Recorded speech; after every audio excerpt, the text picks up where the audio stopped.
बर' थुनलाइ आफादनि जि जथुम्मा नैबे दैमु नोगोर डिमाकुसियाव फैबाय थानाय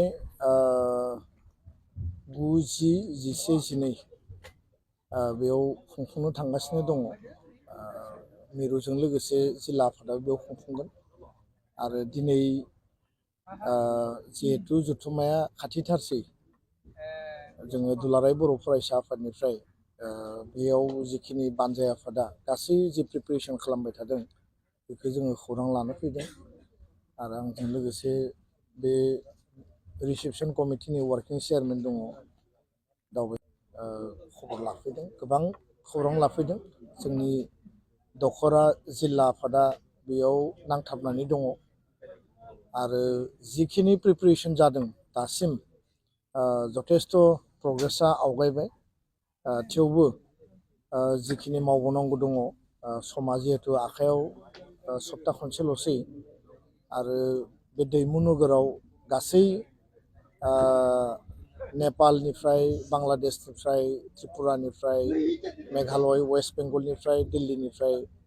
आरो आसामनि दाब दाब जिल्ला बर' थुनलाइ आफादनि थान्दै बिथांमोना बाहागो लाफैगोन आरो बिथांमोननि गासै थान्दै बिथांमोननि थानायनिफ्राय लानानै बिथांमोनखौ जिखिनि मोजाङै जोङो बेयाव बरायनांगौ बोजबनांगौ लोगोसे जिखिनि सावरायनो गोनां बिथिंफोर दङ आरो सेमिनार लादों गोबां मोजां मोजां बेयाव हाबाफारि लानाय जोङो नुदों आरो जिहेतु प्रग्रामा अलरेडि ओंखारबाय गोबां रायजोपाल बिथांमोन बाहागो लाफैगोन आसामनि गिबि मन्थ्रि बिथाङा बाहागो लाफैगोन गेदेमा आलासि बिथांमोना बाहागो लाफैगोन आरो केन्द्रीय जि माने सोलोंथाइ मन्थ्रि बिथाङाबो बाहागो लाफैगोन मिजिं थिदों बे मोनसे हिस्ट'रिक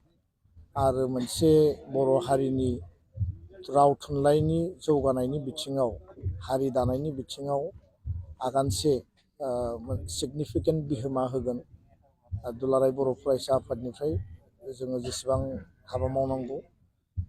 जोङो मदद होगोन आरो बानजाय आफादा मैखोमै साब कमिटि आरो गासै डिमाकुसि भेरगाव खाग्राबारि भेरगाव आरो उदालगुरि जिल्ला जि थुनलाइ आफादनि सिङाव थानाय रायजो राजा बिथांमोना थैसों थामसों बिथांमोना फुंनिफ्राय मोनाजासिम खामानि मावदों बोथोरा जोबोद गुसु थेवबो हाबा मावनाया थाबथायाखै कालचारेल साब कमिटियानो जा बा एग्जिबिसन साब कमिटि बाखि जिखिनि साब कमिटिफोर दङ बिथांमोना मैखोमै खामानि मावदों आं बिथांमोनखौ धन्यबाद बावदों आरो मिजिंथिदों मोजां थासारिनि गेजेरजों गाजा गोमजायै राव हारिमु थुनलाइ सिबिनांगौनि बिथिङाव बे थुनलाइ आफादनि जथुम्माया माहारिनि मोनसे नोजोर होनो गोनां जथुम्मा जागोन जों बेखौ मिजिंथिदों आरो बयबो लोब लोब बाहागो लाफैनांगौ जेरावखि जेरैखि थाया मानो हारिनि माहारि गौथुमनि जथुम्मा हारिनि सिनस्रि आफादनि जथुम्मा होननानै बयबो बाहागो लाफैगोन आं बेखौनो मिजिंथिबाय गोजोन्थों गुबुन हादरनिफ्राय जिहेतु फैगोन बेयावहाय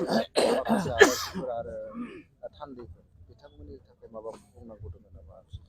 जिहेतु बिथांमोना बाहेर हादोरनि भारतनि नङा बर' थुनलाइ आफादनि मिरु आफादा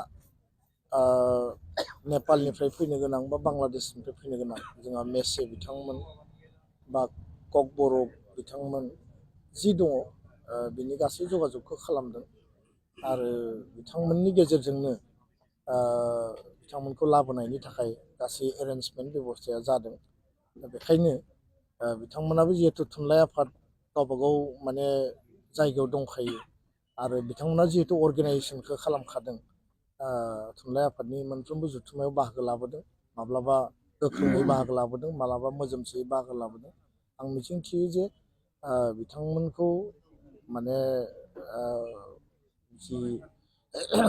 गासै जिखिनि बिथिंनि खाबुफोर होनांगौ बा मोजाङै बिथांमोनखौ वेलकाम खालामनांगौ बा बेयाव जोङो रिसिभ खालामनांगौ बिनि बिथिङाव जेबो जाहाथे लेकिं थाया आरो बिथांमोना जेबो उसुबिदा फिल खालामा बिनि थाखाय बेब'स्था बानजाय आफादनिफ्राय बा थुनलाइ आफादनिफ्राय लानाय जागोन बेखिनिखौनो आं फोरमायबाय दिनै खौरां लानानै गोजोननाय मोन्दों आरो